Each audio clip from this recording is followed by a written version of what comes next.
ধানমন্ডির বাসা থেকে সাবেক স্পিকার শিরিন শারমিন চৌধুরীকে আটক করেছে ডিবি। সাবেক স্পিকার ডক্টর শিরিন শারমিন চৌধুরীকে আটক করেছে ঢাকা মহানগর গোয়েন্দা পুলিশ ডিবি। এবং সর্বশেষ জানাবো, ইতিহাস বদলে দিতে চাওয়া ইনু, মেনন এবং মানিকের জামিন নৈপথ্যে কি থাকছে বিশেষ প্রতিবেদন। এতক্ষণ শুনছিলেন সংবাদ শিরোনাম, এখন থাকছে বিস্তারিত।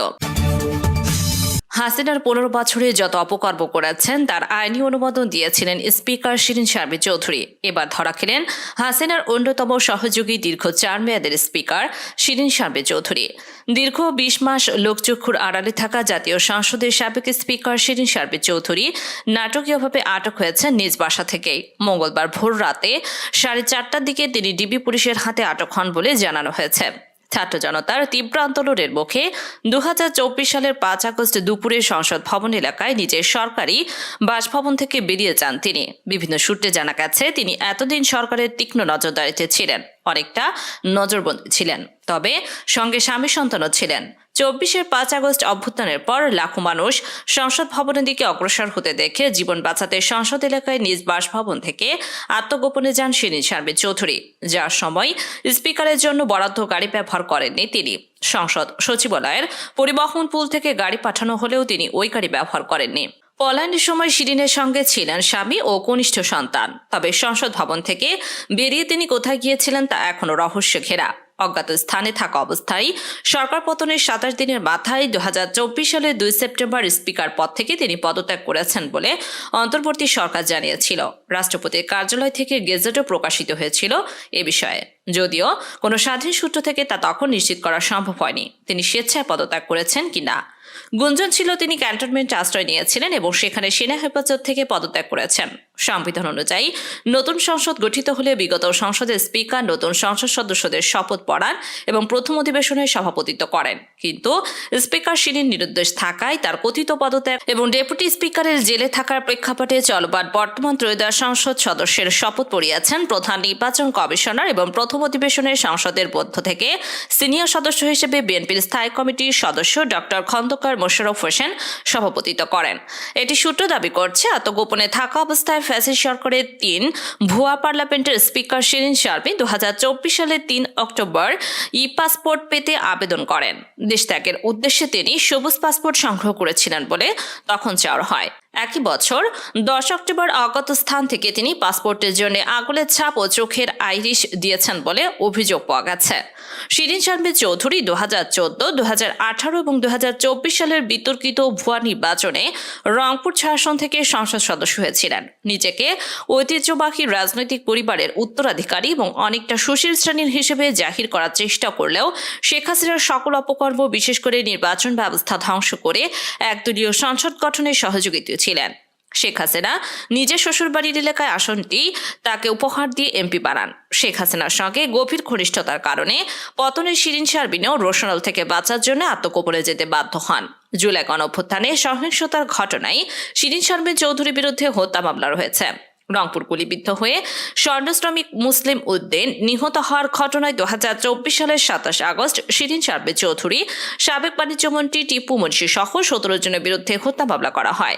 মেট্রোপলিটন কোতোয়ালি আমলি আদালতে মামলাটি করেছেন রংপুর শহরের পূর্ব গণেশপুর এলাকায় নিহত মুসলিম উদ্দিনের স্ত্রী দিলরুবা আক্তার। হত্যা মামলায় গ্রেপ্তার হয়ে কারাগারে রয়েছেন টিপু মুন্সি। শিরিন শারমিন ফ্যাসিবাদী শাসক শেখ হাসিনার খুবই আস্থাভাজন হিসেবে পরিচিত।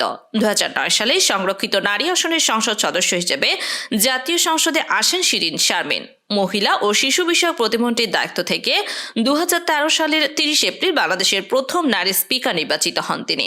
এরপর 2014 সালে আওয়ামী লীগ সভাপতি শেখ হাসিনা ছেড়ে দেওয়া রংপুর 6 আসন থেকে উপনির্বাচনে বিজয়ী হয়ে সংসদে আসেন শিরিন শারমিন চৌধুরী।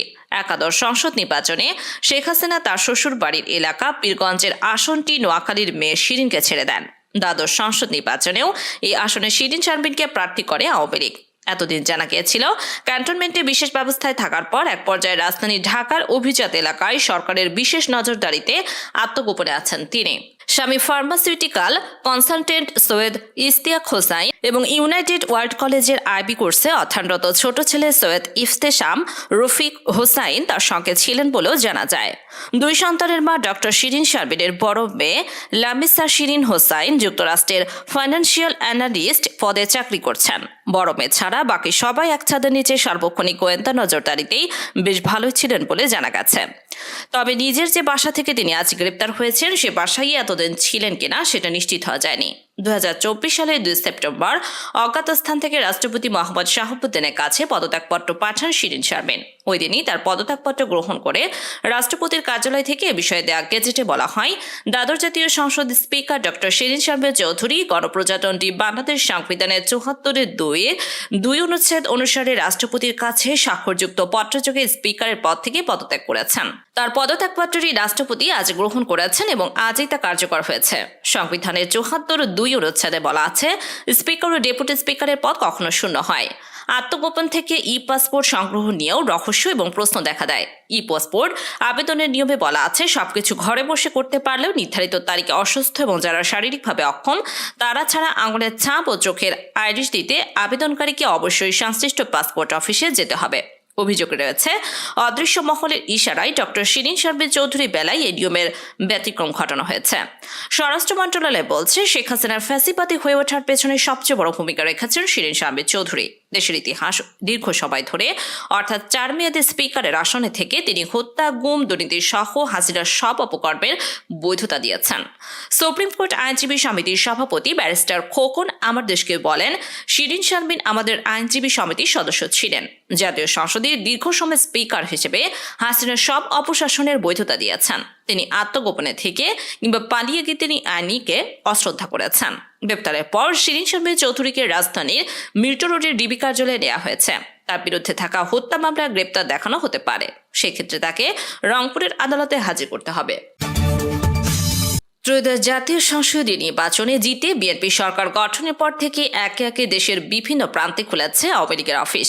দলটির চিহ্নিত সন্ত্রাসীদের মধ্যে অনেকে পেয়েছে জামিন। এবার যেন তারই ধারাবাহিকতায় জামিন পেলেন আওয়ামী লীগের চিহ্নিত 3 দালাল হাসানুল হক ইনো, রাশেদ খান মেনন এবং সাবেক বিচারপতি শামসুদ্দিন চৌধুরী মানিক। কোতোয়ালি থানার মানহানি মামলায় ইনু, মেনন এবং মানিককে জামিন দিয়েছেন আদালত। মঙ্গলবার আদালতে আদেশ দেন। গত 21 জানুয়ারি বিএনপির প্রতিষ্ঠাতা এবং সাবেক রাষ্ট্রপতি জিয়াউর রহমানকে নিয়ে আপত্তিকর মন্তব্য করার অভিযোগ করা মানহানির মামলায় রাশেদ খান এবং সুপ্রিম কোর্টের সাবেক বিচারপতি শামসুদ্দিন চৌধুরীকে গ্রেপ্তার দেখানো হয়। মানহানির এই মামলায় অপর আসামি করা হয় হাসানুল হক ইনুকে। মামলায় অভিযোগপত্রে বলা হয়, শামসুদ্দিন চৌধুরী মানিক 2022 সালের 23 অক্টোবর একটি বেসরকারি টেলিভিশনের টক শোতে অংশ নিয়ে জিয়াউর রহমানকে রাজাকার আর যুদ্ধাপরাধী হিসেবে অভিহিত করেন। এর আগে 2021 সালের 15 ফেব্রুয়ারি একটি সেমিনারে বিচারপতি মানিক বলেছিলেন, জিয়াউর রহমান মুক্তিযোদ্ধা ছিলেন না, তিনি ছিলেন মুক্তিযুদ্ধে অনুপ্রবেশকারী। 71-এর ঘটনা, এরপর খুনি জিয়াউর রহমান কি করেছে সেই সব জানার জন্য সকলের এটি দেখা। এর আগে 2013 সালে হাসানুল হক ইনু ও রাশেদ খান মেনন জিয়াউর রহমানকে নিয়ে আপত্তিকর মন্তব্য করেছিলেন। আসামিরা বিভিন্ন সময় জিয়া পরিবারকে নিয়েও বিরূপ মন্তব্য করেছেন বলে অভিযোগে বলা হয়। 71-এর খুনি এবং 75-এর খুনির সঙ্গী জেনারেল জিয়াউর রহমান রাজাকার আর জঙ্গির সঙ্গী বিএনপিও রাজনীতিতে হালাল হতে পারে। ইনু, মেনন এবং রাশেদরা মূলত হাসিনার শেখানো বলি আউড়িয়েই মিথ্যাচার করেছেন জিয়াউর রহমানকে নিয়ে। তাদের মতো চিহ্নিত দালালকে জামিন মঞ্জুর করাই তাই হাসিনার অপরাধকেই এককভাবে ছোট করা হচ্ছে বলে মন্তব্য করেছেন অনেকেই। একই সাথে এই 3 জনের জামিনের কড়া সমালোচনা করছেন সাধারণ মানুষ। যে 25 মার্চ রাত্রে 26 মার্চ রাত্রে সে যে মানুষ হত্যা করেছে, সে তো আগাগোড়াই পাকিস্তানের দালালি করে আসছে, তার জন্মই তো ওখানে। এছাড়া সম্প্রতি সন্ত্রাস বিরোধী আইনের একটি মামলায় 3 মাস কারাভোগের পর জামিনে মুক্তি পেয়েছেন সাংবাদিক আনিস আলমগীর। তার মুক্তির পর সমালোচনা শুরু হয় চারদিকে। এই সময় অনেকেই সামনে নিয়ে আসেন আনিসের আওয়ামী লীগ প্রীতি এবং তার একসময় তারেক রহমান ও বিএনপির বিরোধিতার বিভিন্ন লেখাংশ। বিষয়টি নিয়ে ফেসবুকে পোস্ট দিয়েছেন অনলাইন অ্যাক্টিভিস্ট ও লেখক ডক্টর পিনাকি ভট্টাচার্য। পোস্টে তিনি আনিসের বিভিন্ন লেখার স্ক্রিনশট জুড়ে দিয়েছেন, যেসব লেখায় তারেক রহমান ও বিএনপির অযৌক্তিক সমালোচনা করেন আনিস আলমগীর। আওয়ামী লীগ ঘেঁষায় ইনু, মেনন, মানিক, আলমগীর ছাড়াও কিছুদিন আগেও বিভিন্ন মামলায় জামিন পেয়েছেন চিহ্নিত আওয়ামী লীগ সন্ত্রাসীরা। জামিন পেয়েছেন কক্সবাজারের শীর্ষ সন্ত্রাসী, স্বীকৃত ইয়াবা ব্যবসায়ী ও আওয়ামী লীগের সাবেক এমপি আব্দুর রহমান বদি হাইকোর্ট থেকে জামিন পেয়েছেন। দুর্নীতির মামলায় আওয়ামী লীগের আমলেই সাজাপ্রাপ্ত ছিলেন তিনি। একইভাবে জামিন মিলেছে নারায়ণগঞ্জের সাবেক মেয়র আইভি রহমানেরও। গত 18 ফেব্রুয়ারি বরিশাল সদর আসনের সাবেক সংসদ সদস্য ও মহানগর আওয়ামী লীগের সহ সভাপতি ও জেবুন্নেসা আফরোজ সহ দলটির 3 শীর্ষ নেতা আদালত থেকে জামিন পেয়েছেন।